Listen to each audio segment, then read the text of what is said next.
Liverpool 1, Brentford 0, and it was a very entertaining match. I know there's only one goal in it, but both sides really going for this game.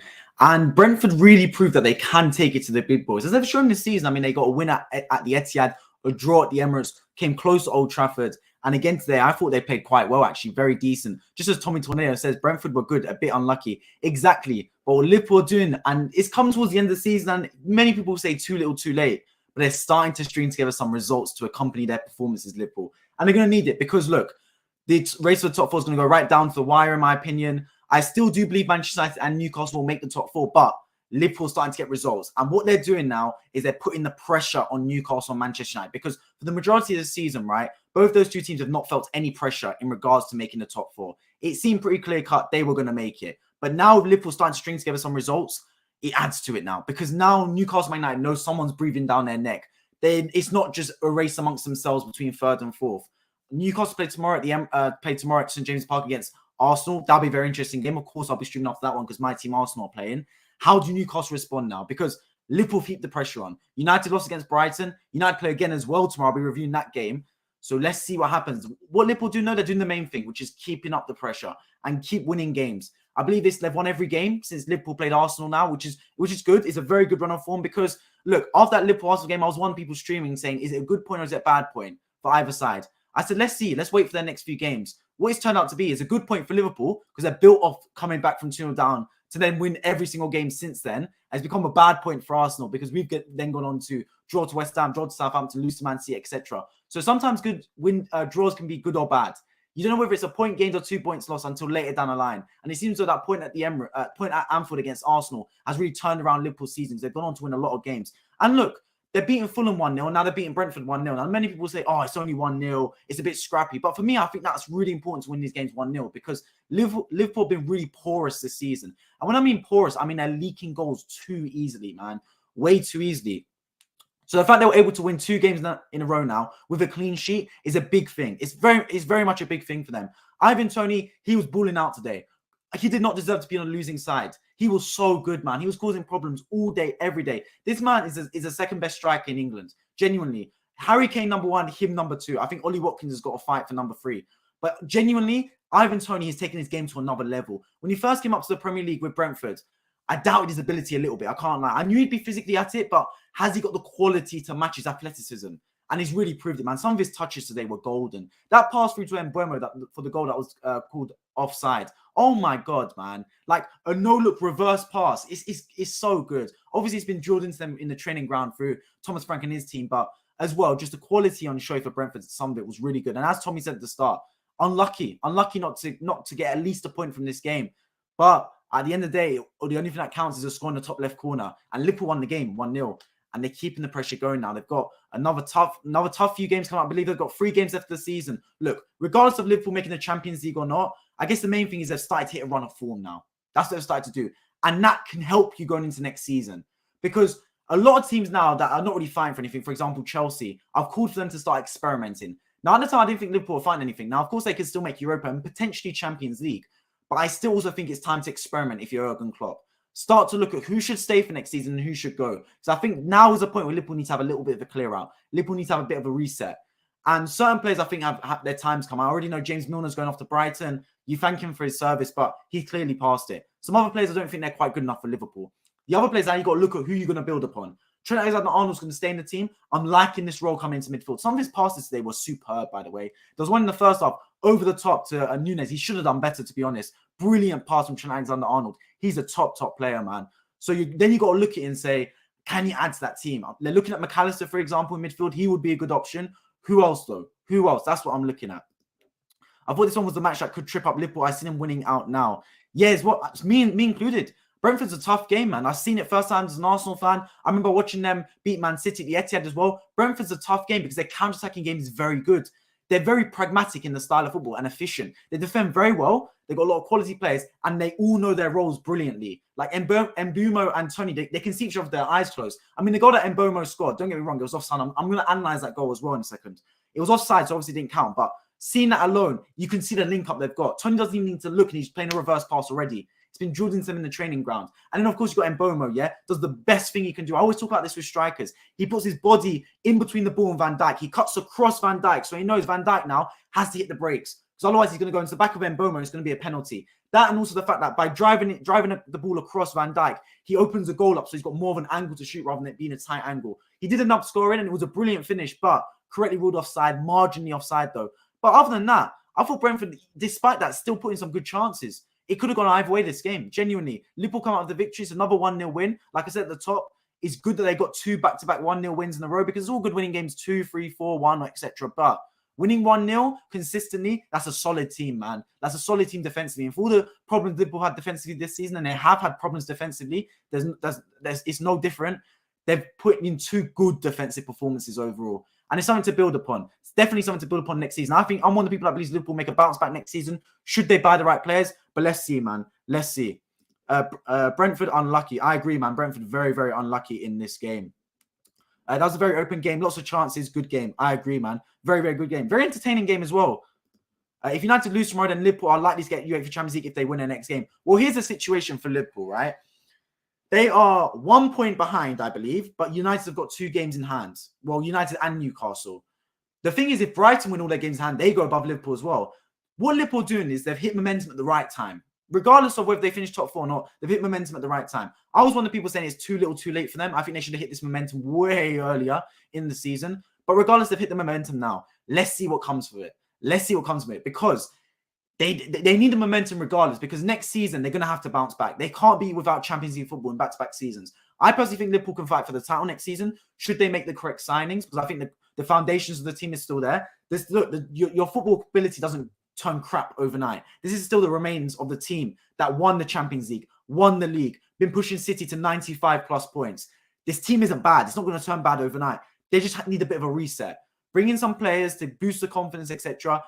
Have way less injuries next season because some injuries did hinder them, and Liverpool can be back. So I see no doubt in that whatsoever.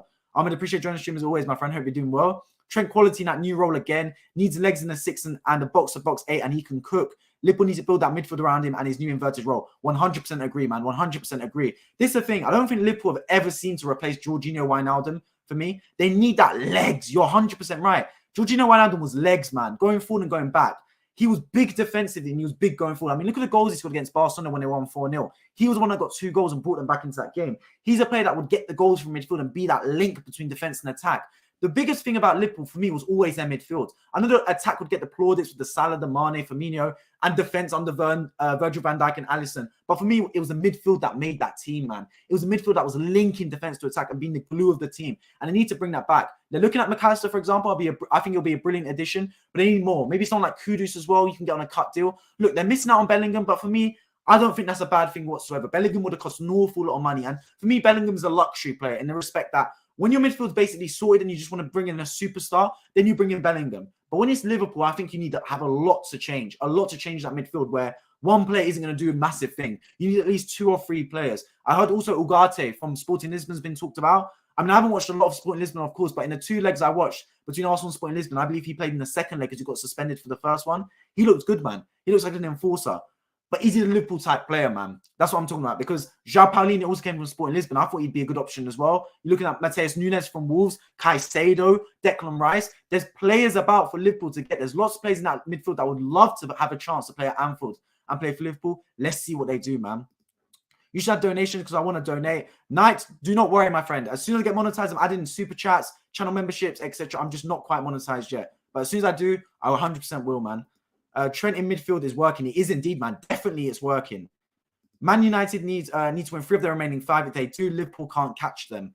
Exactly. And I think they will do, United. I think if they do, it'll be a massive bottle. Sorry, if they don't, it will be a massive bottle job from Manchester United. I think they've built up enough form, enough consistency, and enough good performances, and enough points to warrant themselves finishing in the top 4. Of course, all can change, and we'll see what happens.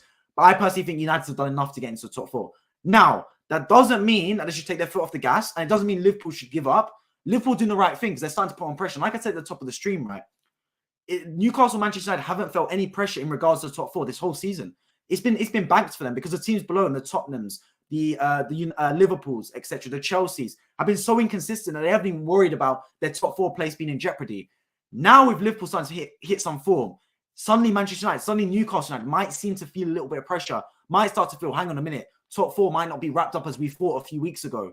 So let's see how they deal with pressure, because it's one good playing well the whole season, but playing under pressure is a whole different ball game. Playing when you know a team's running up to you, playing when you know Liverpool trying to catch up to you, it's a whole different thing to be asked from you. And let's see how they respond, Newcastle United. They've got a game tomorrow against Arsenal. Massive game for both teams. Make no mistake about it. I'll, of course, be covering it on this channel as well.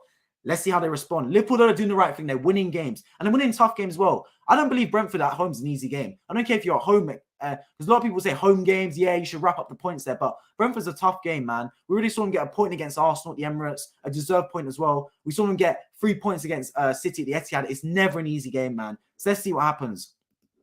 3 games on Monday. It is indeed, man. 3 games on Monday because the King's coronation have been moved. That's crazy, man. A 12:30 game, a 3 p.m. game, and a 5:30 game on a Monday. I don't think I've ever seen it before in my life. That is crazy. And it be not a Boxing Day, because Boxing Day is the only other time I see that type of fixtures. That's crazy to see. But the main thing is, right? Okay, wait, night coming with another comment. If Arsenal loses tomorrow, it's over, title race on. I agree, man. I agree. If Arsenal lose tomorrow, title race is finished. But I have to say, though, talking about Brentford for a second, I'm really liking what Thomas Frank is doing. Genuinely, I'm really liking how the team's doing. I spoke earlier about Crystal Palace, right, in the stream earlier today when I reviewed Leeds versus Man City. And I said how Crystal Palace are a team that's remained in the Premier League, but they haven't really kicked on. They've been in the Premier League for a while now, but I haven't seen them really kick on to that next stage. Brentford, on the other hand, this is their second season in the Premier League. I'm going to hold my hands up. I'll be honest when I'm honest. I thought they were going to have a bit of second season syndrome, just like Sheffield United did. And I thought they'd drop off this season a little bit. But they've taken their game to the next level. They've looked even better. And that's the main thing. They're building. I think the fans will really love what he's doing. Thomas Frank. Ivan Toney's becoming a top player. Genuinely, he's one of the best strikers in the Premier League for me. Everything about his game. He's athletically brilliant, athletically superior. He's got good hold-up play. His technical ability is really solid as well. Everything about his game is polished with respect to Ivan Toney. And he's getting better and better every time I watch him. Clubs need to be circling around for him. If you're Arsenal, I'm looking at Ivan Toney. Genuinely, I am if I'm Arsenal, man. I think if you're Chelsea, you look at Ivan Toney as well. Let's see what happens with the betting allegations, because obviously if he gets banned, that's a whole other story. But provided he isn't getting banned and he's going to stay in the Premier League and eligible to play games, you got to look at Ivan Toney. This brother is a top player. And he proved it again today, man. He's no scrub. He's no bum. He's no one-season wonder. This man can play football. And he's a top player in this league. Then you surround him with Mbeumo, who's getting chances, scoring goals. A solid backline. Rico Henry, Mr. Consistent, performing every week. Aaron Hickey, what a signing he's been, man. Jensen in midfield. The Danish core to that team solid as well. I'm really liking what Thomas Frank is doing. And his team is not a soft touch. Not soft touch means like no one wants to play Brentford, home or away. Home or away is a tough game, man. So I'm really liking what he's doing. I think he's really kicking on. Brighton and Brentford are 2 teams that I love in the Premier League. I love in the way that the clubs are run. They spend money, of course they do, but they spend money right. They don't splash the cash. They haven't got the most affluent owners in world football, but they spend money wisely. They've got a brilliant scouting network. They trust their academy. They play exciting football. Yeah, it's not football that's going to pass you out the park. I mean, Brighton do that, but not necessarily Brentford. But Brentford play pragmatic. They play fast. They play forward. They remind me actually of the Liverpool team under Jurgen Klopp, but obviously not as good by any stretch of the imagination. But in the style where they play fast, frantic, up the pitch, Ivan Toney knockdowns, Mbeumo knockdowns, link-up play. It's a really refreshing to see. And I think Thomas Frank, Roberto De Zerbi, 2 managers that need to be looked at from top clubs to get a move. And even if they don't get a move, I'm really liking the project both of them are doing at Brighton and Brentford respectively. I think they deserve their flowers, both of them. Really good seasons again from Brentford, because it's very easy if you survive your first season in the Premier League to have a bit of a fall-off. We saw Sheffield United do it, for example. Did brilliantly in their first season, run that 5-3-2 with Ollie McBurney up front and stuff like that. But in the second season for Sheffield United, they fell away. A bit of second season syndrome. And I thought Brentford would suffer the same fate, but they haven't. They've kicked on and they've done brilliantly, man. Brilliantly. It's literally the model for any team that wants to kick on in the Premier League. Whether it's the Palaces, etc. You want to see it. Wolves, another team that could be an option for that. That want to see a model on how to kick on and go to the next level in the Premier League. Brighton and Brentford have shown exactly that. And again, a really good performance, man. They'll go back to London with their heads held high, Brentford, man. They lost the game, but they played very well. Trust me, they did. If Arsenal lose, yeah, we went through that comment. Okay, evening, everyone. I appreciate joining the stream as always. Mohammed, hope you're doing well. Yeah. Good afternoon, Mohammed. Yeah, man. Good afternoon. Appreciate you joining. Everyone that's joining the stream as well, appreciate you joining the stream as always. Liverpool getting hot when the season is almost over. Here's the thing, man. Here's the thing. Because I looked at it, right? And I said to Liverpool fans, I've got a lot of friends that are Liverpool fans. You lot are hitting form too late in the season. I was asking for this ages ago. Where was this form earlier? It's all good having the form now. And look, they might not make the Champions League. But regardless whether they do or not, the main thing I do have to say is it's good momentum heading into next season. because Liverpool need to start next season on the front foot. They need to, because you can't afford to lay about too long for next season. But having this form now, having this little experimental period now where Trent's coming into midfield, etc., is good. It's good because at least the momentum in the club is back. I personally think they've left it too late for top four, but let's see what happens. Of course, I'll be covering from now to the end of the season to see what happens. But I personally think they've left it too little too late. But anything can happen in football, man. Anything can happen. Oops, I didn't mean to say get in 2 times. That's okay, man. That's okay. Can I join, bro? I'm not taking joins right now, Jordan. I'm not taking joins to my channel just right now. But yeah, let's see. Give me your thoughts on who's going to get top 4, by the way. For me, I don't think it changes. I think it is going to be Man City, Arsenal, Manchester United, and Newcastle in whatever order it finishes. I don't think Liverpool quite got enough steam to make it. But let's see what happens, man. Let's see what happens. The main thing is they're keeping the pressure on these teams above them. That's what you have to do. You have to do, because these teams aren't used to pressure right now. Newcastle, Manchester United. I mean, we talk about how Arsenal is their first time in a title race. It's Newcastle United's first time in a top 4 race. And they've got extremely lucky not to feel any pressure till now. Like normally when it's your first season making top 4, winning the title, etc., you feel a little bit of pressure from the teams around you. The experienced teams that have been there, done that. Newcastle have been extremely lucky in the respect that every other team has been crap. Apart from the top 4 teams, the other teams have been so inconsistent. The Chelseas, the Liverpools, the Tottenhams, etc. Very inconsistent, where they've almost got to top 4 based on their performances, I agree, but without a real struggle, without real adversity. And that's very rare for your first time to really jump so many positions and not face any adversity. But now maybe, let's see what happens. They've got a very tough game against Arsenal tomorrow. Cannot wait to watch it. Can't wait to cover it on this channel as well. But let's see what happens, man. I think Haaland didn't take the penalty kick because he wanted Gundogan to get the hat-trick and was born in Leeds. The second point, I'm not too sure, but I know he was born in Leeds because his dad played for Leeds, etc. But I think that's a whole separate point, man. He's a professional player. He wants to score the goals, man. He wants to score for sure. I think he gave the penalty. He gave the ball to Gundogan because he wanted to score the hat trick. That's the only reason. I know Pep had an absolute hissy fit afterwards saying, "No, Haaland, you have to take that penalty." And I believe Haaland should have taken it as well. Why? Because he had a terrible game. That was, for me, was one of Haaland's worst performances in the Man City shirt. He was not scoring at all. The problem is now that leads into the game against Real Madrid. Now, he might prove me wrong and score a hat trick against Real Madrid. But for me, I think striking is all about confidence. No matter how good a striker you are, you're only as good as your last game. And it's very much a confidence-based position, man. Like, if you get the goals firing, it's so easy to score 2, 3, 4 games in a row. Like, once the goals start flowing, it's good. But as soon as the goals dry up, yeah, it's hard to bring it back. It's really hard. Trust me, it's a confidence-based position. So I think give him the penalty, let him score an easy goal in a penalty. And even though he's had a bad game, he can go home, drive home that same night and go, look, I had a terrible game, but I still got a goal. Still got the momentum going. Now I've got a big trip to Real Madrid on Tuesday. Let's see if I can build on it. But he didn't, and he had a terrible game, to be honest, Haaland. It's one of very few terrible games. I believe it will be his worst game from now to the end of the season. But let's see, man. Let's see. Man United getting top 4. Southampton, Everton, Leeds getting relegated.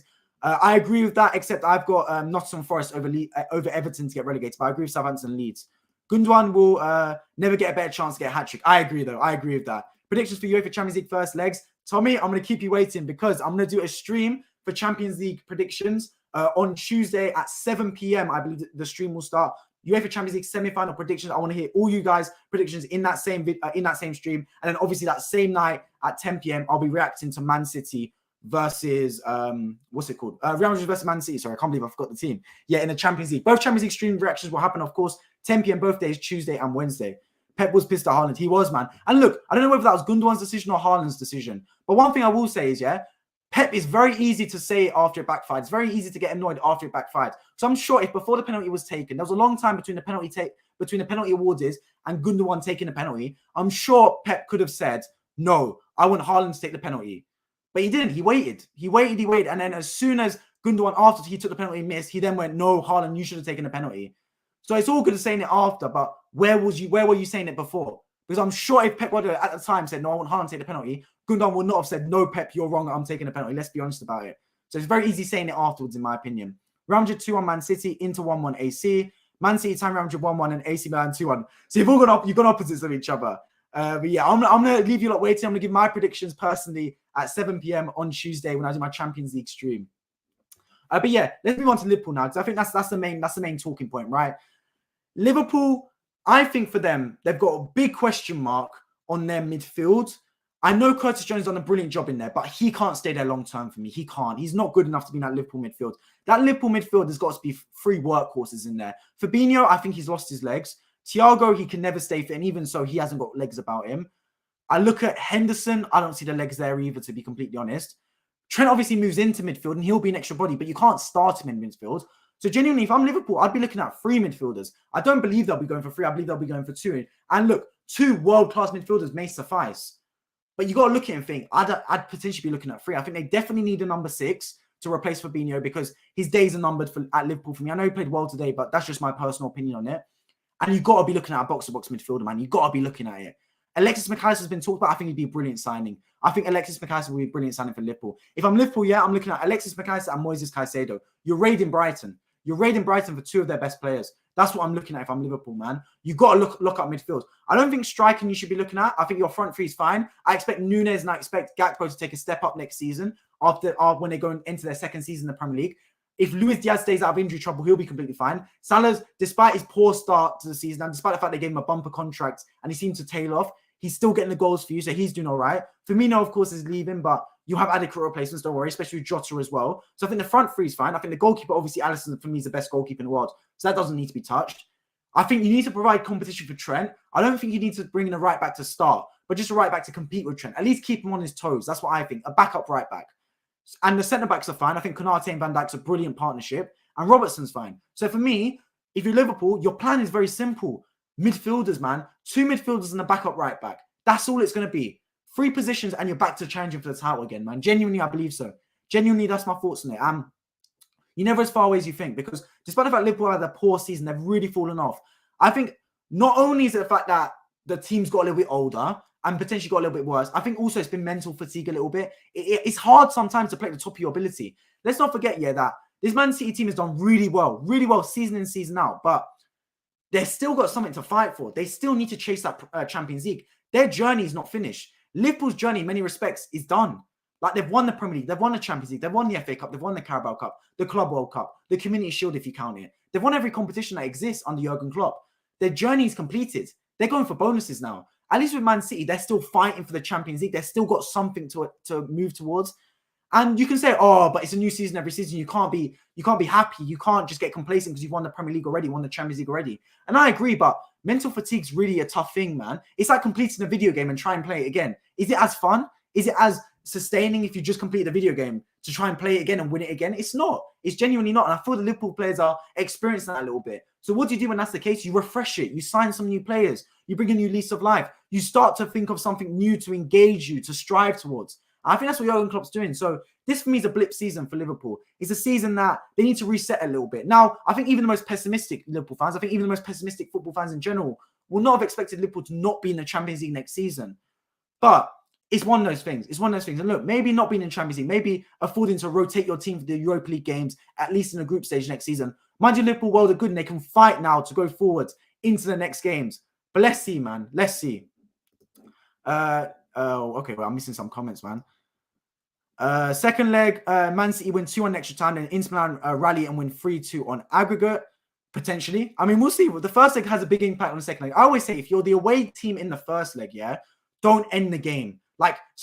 Don't be out of the game going into the second leg. The worst possible thing is to lose that away leg 2-3-0. Then you're going back to your home place and it seems like the tie is over. That's what Bayern Munich did, man. If it's a tough away game, just lose 1-0 maximum. Even losing by 1 goal at the end of the world, you don't need to chase the game away from home. I feel like a lot of teams, when they're 2-1 down in the first leg away from home, they're chasing it. They're trying to get the draw. You don't need to, man. You don't need to. Losing by 1 goal is not the end of the world by any stretch of the imagination, even if you're the better team. Because you take it back to your home place, and it's a brand new game. The home crowds, new lease of life, anything can happen.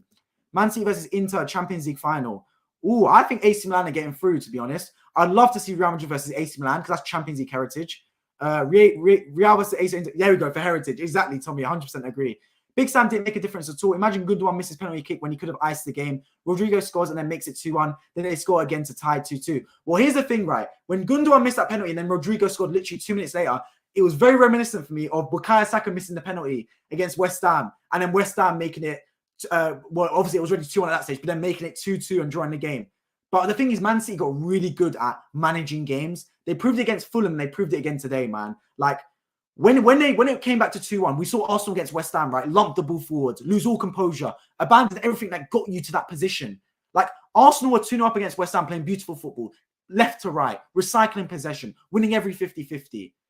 Then as soon as West Ham brought it back to 2-1, it all got a little bit nervous. It all got a little bit frantic. Suddenly balls were lumped up the pitch. Suddenly balls were kicked out for throw-ins rather than back to the goalkeeper and recycling. When Man City are 2-0 up and go back to 2-1 against Leeds United, they go back to their roots, pass the ball. I think the possession stats were like 85% after Leeds United scored. Take the ball to the corner flag, do everything possible to manage the game, man. And I think they're brilliant at that, Man City. It's one of the reasons they're going to win the league. You don't win 14, 15 matches in a row. You don't not lose since losing to Tottenham all the way back in January or February, I believe, if you're not a good football team. And that's exactly what Man City are, man. They are a top football team. These will get confidence out of that. Exactly. But is it too little too late? That's my question behind it. How do you only have 22 people in this chat? Is beyond me. Your content is awesome. I appreciate it, Night, man. Anyone that's new around here, make sure you subscribe. You don't want to miss my football content. The man speaks facts, man. To be fair, though, I can't complain. A lot of my streams recently, I've had a lot of people join in, man. A lot of people join in. Community Shield doesn't count as a trophy, surely. Yeah, I know. For some people, it does. I'm just saying as a trophy they have won. Because they've won every trophy, Liverpool. Every single trophy. He'll have 1,000 every stream real soon. Real content always rises at night. I appreciate it, man. I appreciate Ahmed as always. Hope you're doing well, my friend. Agreed. Man City is still trying to win the Champions League. Their career under Guardiola isn't done yet, but Community Shield is just for fun. Yeah, man. It's a charity competition, right? It's a charity shield at the end of the day. Definitely, Ahmed. I appreciate it, man. Inter not beating Milan. Well, let's see, man. Let's see. Anything could happen. And Rafael Leao, he came up injured earlier today, I believe. Let's see if he's back for the Champions League. I really want to see my brother play, man. My favorite AC Milan player. I don't want to see him missing games. So let's see what happens. But I can't wait, man. Champions League football on Tuesday and Wednesday is football heritage, man. It's absolutely football heritage. But anyone that's new on here, that is your cue to subscribe, man, because the football content does not stop. Double header tomorrow as well. I already streamed again today for the Man City versus Leeds match, and now, of course, for Liverpool Brentford. But again, on Sunday, double header for Newcastle versus Arsenal and West Ham United versus Manchester United. And then on Tuesday and Wednesday streams as well. Maybe a stream on Monday as well. We'll have to see. I'll see what game I'm going to choose out of the three there. But yeah, double header stream on Tuesday and Wednesday for both Champions League matches. And then, of course, the football content remains on this channel. I can see AC Milan struggling at the San Siro. That's ironic, man, given it's their home stadium.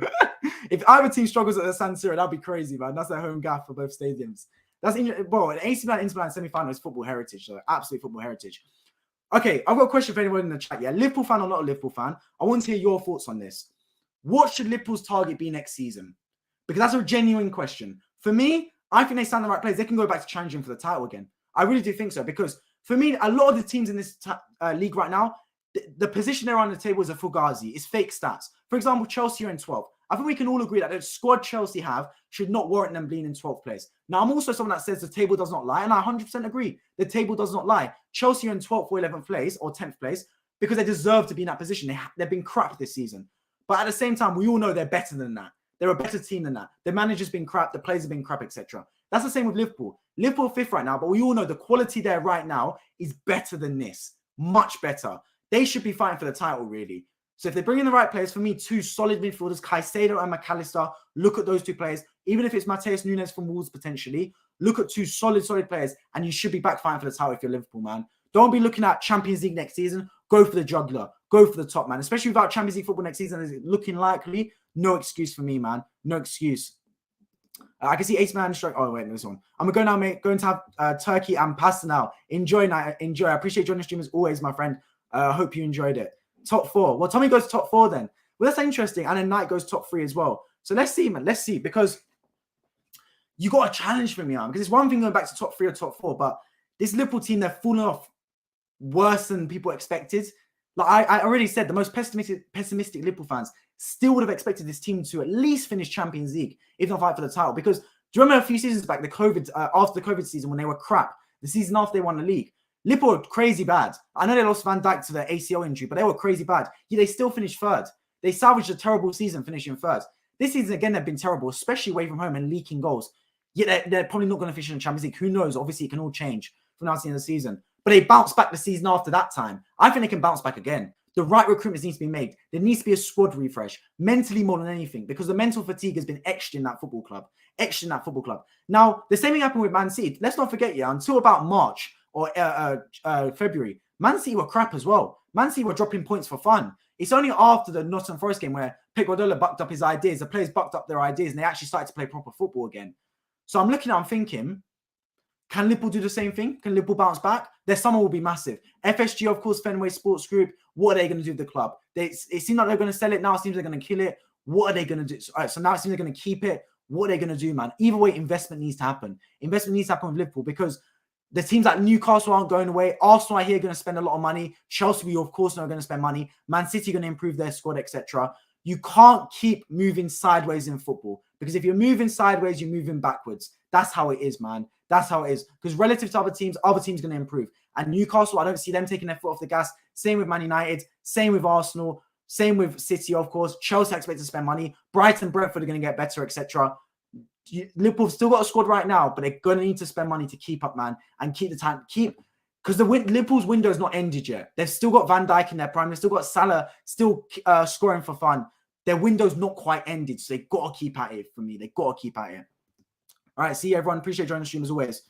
Target need to challenge, especially if they have no Champions League. Agree, Ahmed. 100% agree, man. I think Liverpool need a whole new midfield. Can keep Henderson and Jones as backups. I prefer Matip to Konate alongside Van Dijk.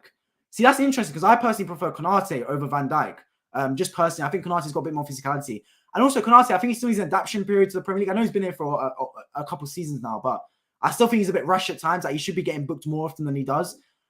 I agree in terms of the midfield. I think Henderson stays, but Henderson stays as more of a locker room presence and a starter for me.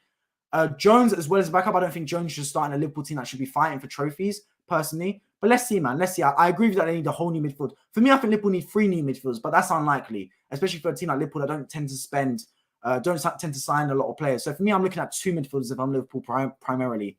If they don't get Champions League, they need to at least get back there next season. I agree. Minimum Champions League next season, minimum Champions League position. But for me, I think you've got to be fighting for the title. I think that's got to be your target at the start of the season. Liverpool can be top 4, compete for the title, but City's still favourite. Liverpool have more competition pressure in City than they have in past years. Arsenal and Newcastle. What is the thing, right? When Liverpool were fighting for the title 5 seasons in a row, right, and they missed out on it 4 out of the 5 seasons, it was genuinely only because City were that good. Like, any other season, Liverpool would win the title outright 5 seasons in a row. But City are that good, where it seems easier to win the Champions League than the Premier League if you're not Man City. Because how can you stop City? The only way to stop it is in one-off games in the Champions League or in two-leg knockout ties. Over a 38-game season, consistency prevails. There's a stat in statistics. Those of you that study statistics and know anything about it, right? Regression to the mean, regression to the normal. Basically meaning, if you spread out the sample size long enough, the most likely outcome will happen. Meaning that in a 38-game season, the best team is most likely to win. And that is Man City. They're the best football team. I mean, look at their bench today, man. I didn't even touch on it. You got Rodri on the bench, Jack Grealish on the bench, Calvin Phillips on the bench, Bernardo Silva on the bench. I'm thinking Stones on the bench, Kyle Walker on the bench. That team alone can win the Premier League again. So I'm thinking, you can't stop Man City. They can only stop themselves, really. That and the fact that Man City are chasing the Champions League. Now, whether they're ever going to fully commit to Champions League, whether Pep Guardiola is ever going to take that risk and kind of have some bollocks about, you know what, I want the Champions League, I don't really care about the Premier League anymore. I doubt we'll ever see it, even though I think it is racing through his head. But the only way I think City don't win the Premier League is if they have a really off season, a bunch of injuries. I'm talking a bunch of injuries, not even 1 or 2, a whole lot of injuries to key players, and they just focus on the Champions League. That's the only way I can see it, really. Another thing is, right, these City fans are spoiled. I touched upon it after they played West Ham, but I understand it's a late game. Maybe a lot of people couldn't go to the match, etc., midweek match. But this today, again, no excuses. I understand the coronation's happening, etc. But again, empty seats at the Etihad. This team is on course to win the treble, or at least win the Premier League 3 seasons in a row, and your stadium's got empty seats. I don't get it. Like, genuinely, if any other team in the Premier League, any other team, the Arsenal, Liverpool, United, any other team in the Premier League was this close to win the Premier League, their stadium would be full. I mean, Arsenal seats for the game against Wolves on the final day were selling for 28,000 resale. If it was Man City, they'd sell for 40 quid. Like, let's be real about it. Their fan base is spoiled, man. Like, I'm looking, I'm thinking, does that team really deserve it? Does that team really deserve a Premier League, like their fans? I know a lot of them have been loyal and stuff, but on the most part, their fan base is it's a bit spoiled, man. How they're not filling out that stadium when they're about to win 3 Premier Leagues in a row is beyond me. Because genuinely, any other team in Premier League would have filled out that stadium 5 or 6 times over. 5 or 6 times over, man. Yeah, Man City can't even fill it once, yet they still want to expand. It's beyond me, man. Won't be just a 2-club competition for the title. Well, here's the thing, Jeff, because at the start of the season, people normally name 3 or 4 title challenges, right? Then it always just seems to mold into 2 challenges. At the start of next season, for me, I think Arsenal will still challenge because I think with our football sustainable enough to do so. City, of course, will be there. I expect Man United, if they make the right signings, to challenge. I expect Liverpool to come back and challenge. And then you're looking at wild cards, which for me is Newcastle. For me is also Chelsea. Those 2 are wild cards challenges. it depends on how their summer goes and how their management appointment goes. But I'm looking at 4 probable title challenges. Now, as the season progresses, it kind of molds into 2 or maybe 3 maximum. But next season, I'm really excited. Genuinely, I'm really excited for next season. Obviously, I'm an Arsenal fan, but if I take my Arsenal hat off and just look from a neutral standpoint, next season genuinely really excites me for the quality of football we're going to see. I think it's going to be really good, man. Really good. I think it's going to be a lot of fighting. I expect teams like Brighton and Brentford to kick on as well and get better next season. I really want to see teams like Brighton and Brentford really push for Europe. Like, not just push in the respect that outside chance. I want them to really like push teams to the limit for Europe. I want them to be there on the final day with the reckoning. Because I want to see teams like that do that because I love the way they approach the football game. So let's see, man. Now, possibly 2 if they get a decent striker. Exactly. For me, decent striker and decent goalkeeper because I don't think De Gea is good enough. I like to see a 3-horse race. I haven't had one for years. Agree, Tommy. Agree, man. Agree. The atmosphere they entered is shocking. Very bad. Leeds fans mocked it. Leeds are better fans of Man City. There was a period in the game, right, for about 20 minutes. And this was at 2-0, not even at 2-1, where Leeds United were out singing Man City. Like, I could not hear a single Man City chant. It was all just Leeds United chants. Goes to show it, really, man. 501st Legion. Appreciate you joining the stream, my friend. Hope you're doing well. Man just says Brentford. I don't know what that means necessarily, but let me know your thoughts in the live chat, and I appreciate you on the stream as always. Brentford today, I think they played really well. I think they can go back to London with their heads held high. It was a tough game. It was a tough game for them, and they lost it on margins. And let's not forget, Salah almost missed that goal. Like, it's crazy. He almost missed that goal because he was trying to shoot. It ended up being a 2-touch goal. But I think the chance you create, I think Ivan Toney had a monster game in there. And I think you can go to Anfield, which is a tough place to go, by the way. Only Leeds United have won there, and come out thinking we put in a good shift. Like, Liverpool won today, but they didn't turn you over. They didn't win in convincing fashion. On the flip side, you got Liverpool, who for me won the game 1-0, which is what they needed. A back-to-back 1-0 win, both at Anfield. Turn what's been a porous defense into 2 back-to-back clean sheets. Win the game on the defensive side of the picture rather than the offensive side. And I think Liverpool need that, man. I think they need that, especially after this season where their defense has been talked about a lot. Like, Virgil van Dijk's been talked about as having a fall off. Same with Robertson, Trent especially, man. The hate Trent's got is out of this world. Now, I've been quite critical of Trent. Not to the extent that Sky Sports or BT Sport have been, like, no, not to that extent. But I do agree that Trent's defending is bad. But Trent's defending has always been bad. But you can cover up bad defense with a good midfield. I think for me, the biggest problem for Liverpool has been their midfield. Like, genuinely, if your midfield's good, it can cover up your defense and it helps link your attack. When Liverpool get assists for their goals, more often than not, it comes from their defense. It comes from Trent and Robertson because their midfield's not applying any sort of balls through the midfield. It's not applying any killer passes, man. Like, Thiago, he's meant to be that player that was to take them to the next level and to play that killer pass. Help to kind of like make Liverpool seem more like Man City in the respect where they can play those incisive passes. But he hasn't quite panned out for one reason or another. Maybe it's his age. Maybe it's the fact that he doesn't fit into Liverpool's system. Maybe it's the fact he's had too many injuries. Who knows, man? But I'm thinking for Liverpool, patch that midfield up, and you'll be back, man. You'll be back. Add some more defensive cover to Trent as well, because Trent will never be a top defender. Never, ever a top defender. But if you add a midfield in there that can be good defensively and going forward and going back, just like Jorginho Wijnaldum, who for me they've never quite replaced, Liverpool, the Trent defensive problems won't be as glaring. And that's the main thing.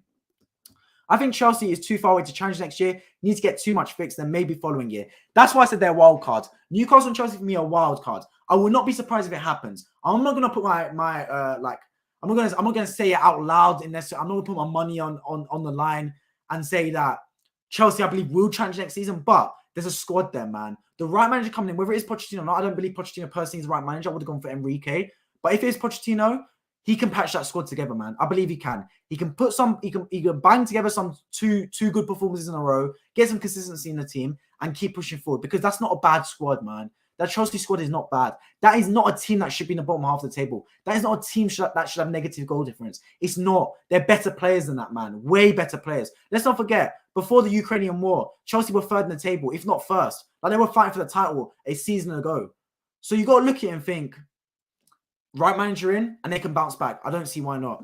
My wildly early top 4 prediction for next year is City, Arsenal, Liverpool, Newcastle, with United missing out. So same top 5 as it appears this season with slightly different order. Well, here's the thing, right? I named 4 definite title challenges for me at the start of the season, which is Arsenal, City, Liverpool, and Manchester United, should they make the right signings.